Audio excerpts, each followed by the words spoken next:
Are you a professional woman who wants to create passive income streams and financial freedom through real estate investing? Join us here on Real Estate Investor Goddesses, hosted by Monick Halm. Listen to women who are rocking it in real estate investments as they share their stories of success, failures, and best advice in real estate investing. Start creating real wealth through real estate. Tune in today. Here's your host, real estate investor, syndicator, and developer, Monick Halm.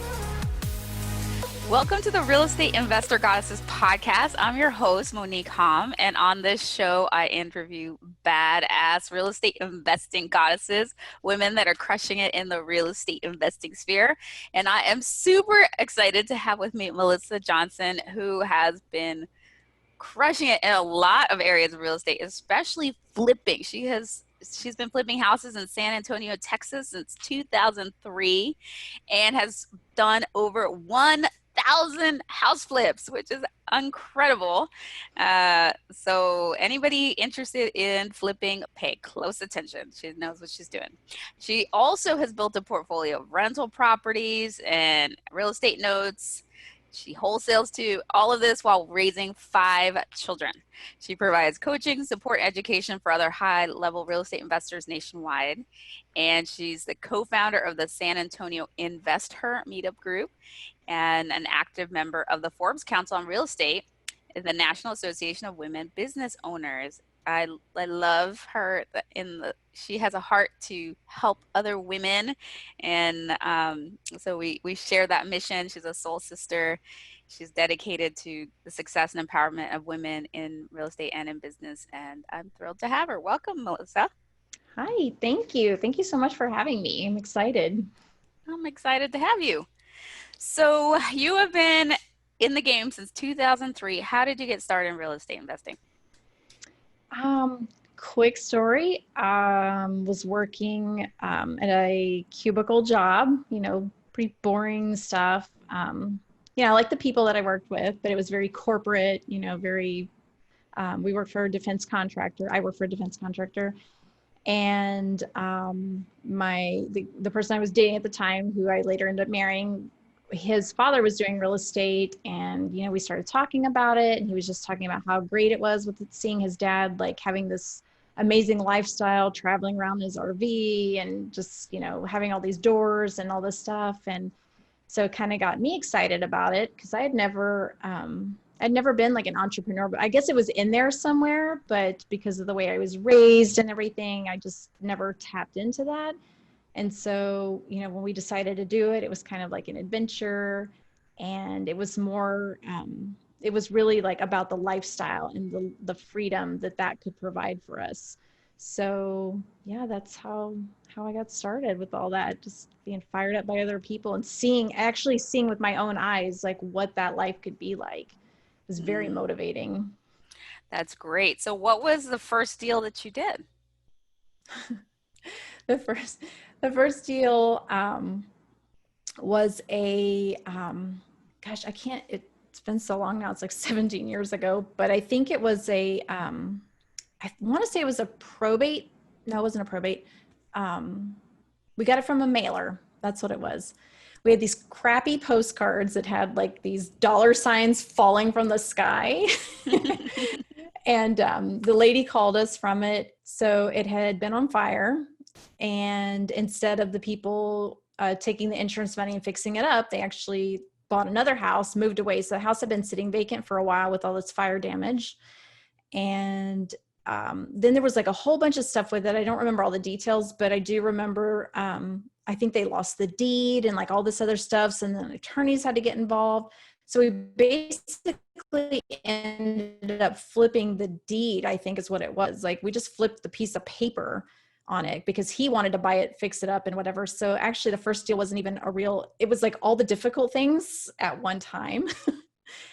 And so we learned a ton from that, but it was also very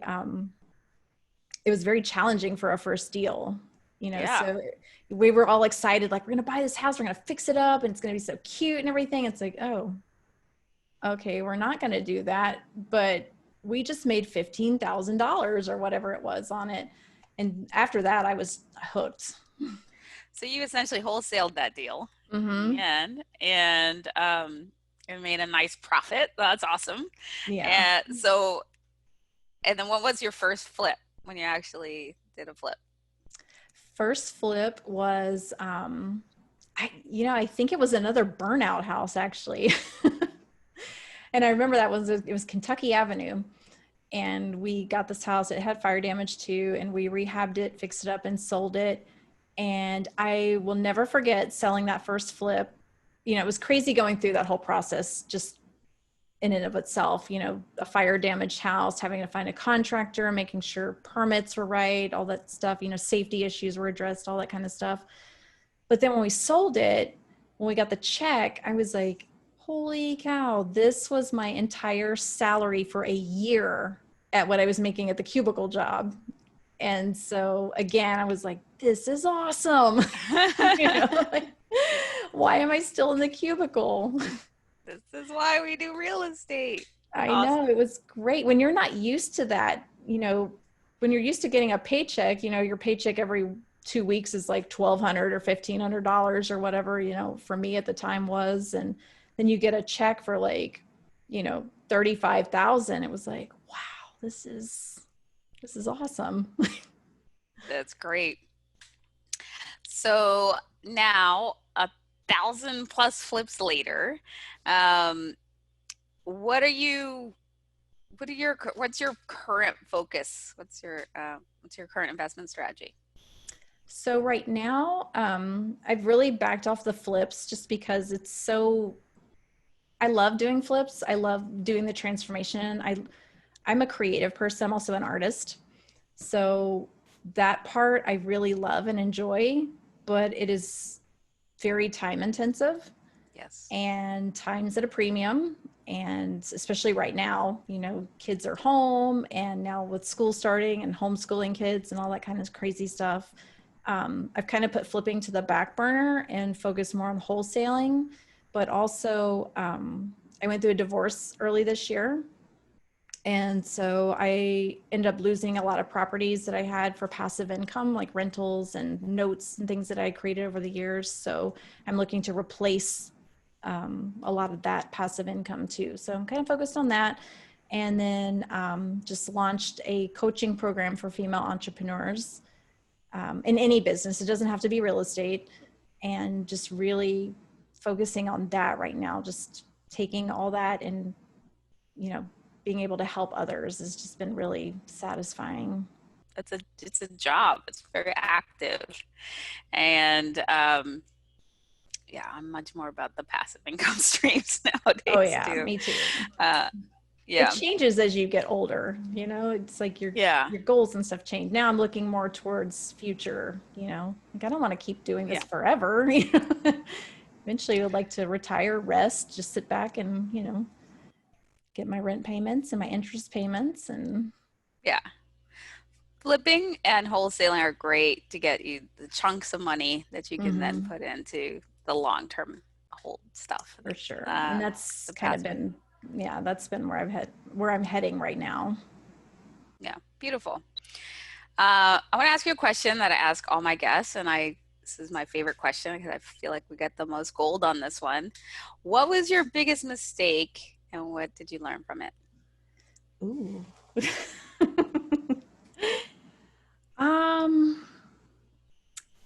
I've made a lot of mistakes, but we all do, I mean, that's the thing. That's like the beauty of kind of what we do. We make mistakes and then we learn from them. I can think of several things, but I think probably like right now, I think one of my biggest mistakes, I would say letting my personal life get too crazy to where it was making it hard for me to concentrate on my business. So that's definitely a danger. When you're going through things personally, and this is just in the past like 2 years, it really affects all aspects of your life, and especially if you're a business owner. So that was a really big thing for me. And the thing that I learned from that was that, I can have those things separated And I just need to be aware of when it's happening, when I'm losing focus. That's been a difficult thing for me. I think another thing too, a big one for me, was just realizing like where you're strong and where you're weak. Yeah. And we have a tendency, especially as women, we want to do everything, and we think we can, and that we should be able to handle everything. And so I held on to a lot of things for a lot longer than I should have, instead of delegating them. But it is something that I learned a lot from, and I became a master at delegating. So that definitely was a big lesson, and being able to hire the right people to do the things that I'm not good at. And just because you can do certain things doesn't mean that you should be doing them. So just as an example, I was doing all the bookkeeping forever for our business because I have a background in that, but that really isn't where I should be spending my time. And so that was a big lesson learned, like, okay, you got to start letting things go. You got to trust the people on your team. You got to trust, the people that you hire or delegate to be able to handle the stuff, and with the right systems and processes, like trusting that they can follow those and that it's going to be okay. So that was a big thing for me. Those are both huge realizations with regards to doing the things that, knowing where you're strongest and where you're not so strong, and delegating. That's definitely something that I've been focused on this year, trying to stay as much as possible in my zone of genius, and then hiring people who are in their zones of genius to do that work. That's not in my zone of genius. Having them do what they're awesome at and what I'm not so great at, even if I'm okay at it, it's much better that I just focus on the things where I'm great and they're great, and let them do the where. For sure. And I think it's kind of tough, right? Letting things go too, especially when you build something, like when you build a business and it's kind of your baby, and then, trusting somebody else to handle your baby for you, it's well, it's a hard thing to do. You still have to oversee it. So that's another mistake I learned. You can't delegate and just go, okay, take care of it, goodbye. I learned that the hard way as well. You have to still keep your eyes on it, but and not trust but verify. Right? Exactly. Beautiful. And what are you most proud of? Ooh, I think what I'm most proud of is being able to take what we had and grow it. So, when we started, it was just the two of us at the time, and we operated that way for probably, I think, like 13 years, something like that. It was a long time, just the two of us. We didn't have anybody. We did everything. We took all the calls, we managed all the projects. I managed all the notes, the rentals, the bookkeeping, the projects, the marketing, all that. We did all that, just the two of us. It was a lot. And then when we started a software company, so my husband at the time, we decided, well, you go run that, like start that, get that going. I'll keep the flipping business going. And so it was a great time for me to step in as the leader of that company and grow it. So hiring people, growing a team, learning how to do all that. Before, I had never been a manager at any of my jobs. I was never a supervisor, I was never a leader or anything like that. So there was a ton of learning involved in that, but I was up for it and grew it into an 8-figure business. And that was, to me, I was really proud of that. Like I did that. I hired these people, and, we did a lot of good deals that were very profitable and without, a lot of stress and strain. And I was really proud of that. You should be proud. That's great. And to what do you attribute your success? I attribute my success to the people around me. I know that I could not have done any of that stuff by myself. And so I really hand it to my team, for the people that were working with me, to be able to do all that. Yeah, it's a team sport. It is. But you built that team, so you should. Yeah, but I always look at it as a we did this kind of a thing. Yeah. Because again, there's no way I could have handled all that by myself. So. What advice do you have for building a successful team? Um, I think first thing I would definitely say, if you're looking to hire people or bring people into your organization, is hiring for fit and culture first above anything else. And that was a lesson. That was a hard lesson I learned. I tried to hire people initially because I didn't know any better. Because again, I'd never been a manager or leader or anything. So I had no frame of reference. I didn't know, it was just like, okay, we need to plug somebody in the spot. So I ended up hiring all these cog in the wheel kind of people for a while, and it never worked out. And then, when we sat down and took the time to go through, like really dig into what are our core values? What is our mission? What are our goals? At a much higher level than it had just been with me and my husband at that time. Because before it was just all about what he and I wanted, but now there's a team and we were trying to build it into an actual company, so that's more people involved, more input, things like that. And so,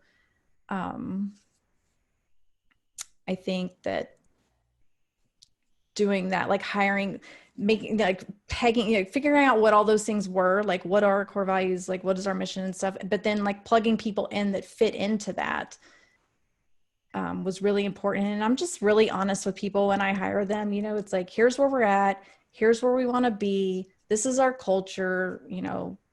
Are you, kind of reading people, like, are you comfortable here? Or like, if I drop a curse word, what are you going to be like? Are you okay with that? Because sometimes I have a potty mouth, and I have all these like snarky kind of things in my office. I'm not a mean person, but I just enjoy that kind of humor. And so it's like, if you aren't down with that, then maybe you shouldn't be working here, kind of a thing. I don't want people who are easily offended.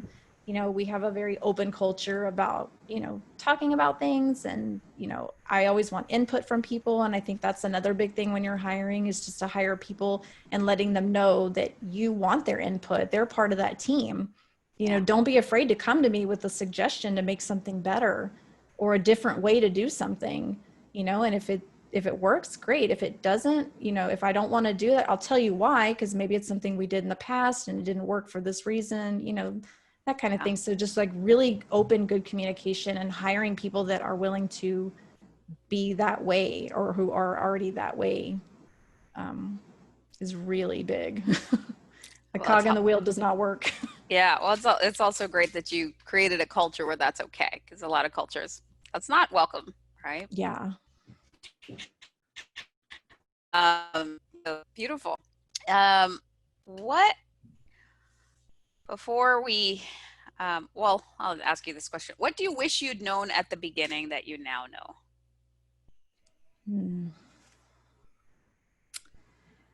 I think I would have to say,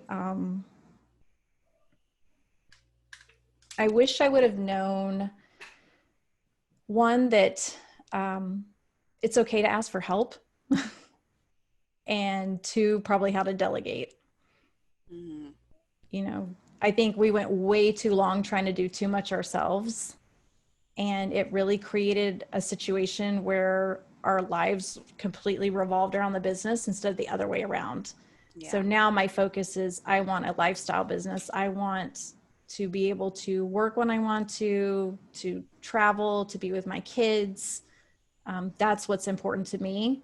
And I serve that rather than serving, like having my whole life revolve around running this business that just drains me of all joy and life and everything.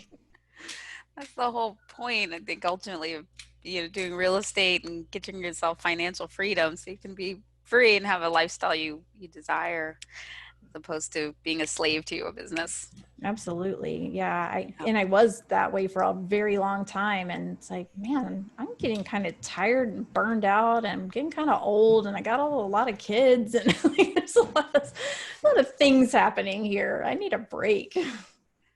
So I wish I would have hired people a lot sooner, or made that move to kind of take things off my plate a lot sooner than I did. Well, good that you have that now. It is time for our famed end of show Trinity, which is a gratitude and desire. But before we do that, what is the best way for people to connect with you, find out more about what you do?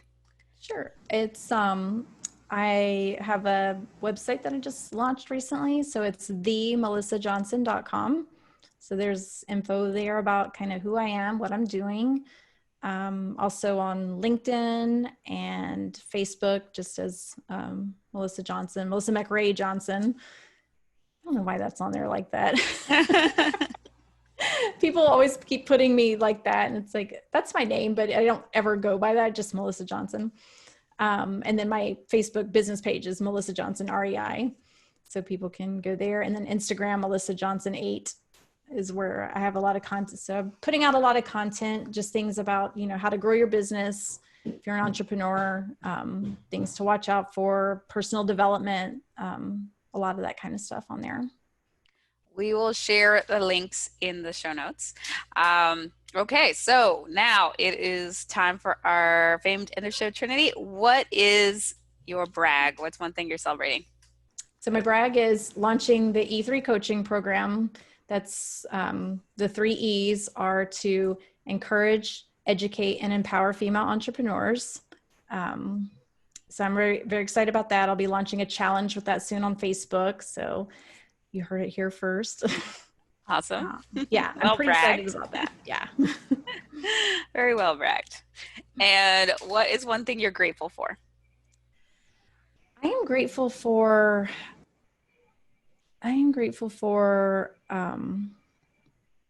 a lot of things, but I think right now, just because of the season of my life that I'm in, I'm just most grateful for the love and support and the friendships that I have in my life right now. I just feel like I'm surrounded by very supportive people in my network and that are just like the best women. I have met so many amazing women these past few months that just, you know, like you and, you know, just all these other great women that I've been talking to. And it's just very, I don't know. It's like you need that. I need that right now. Yeah. So it's been great. Beautiful. And last but not least, what's one desire? One desire. If I had one desire, it would be to be able to reach a lot, you know, to reach women to just, I would just love for women to feel more empowered to make decisions on their own.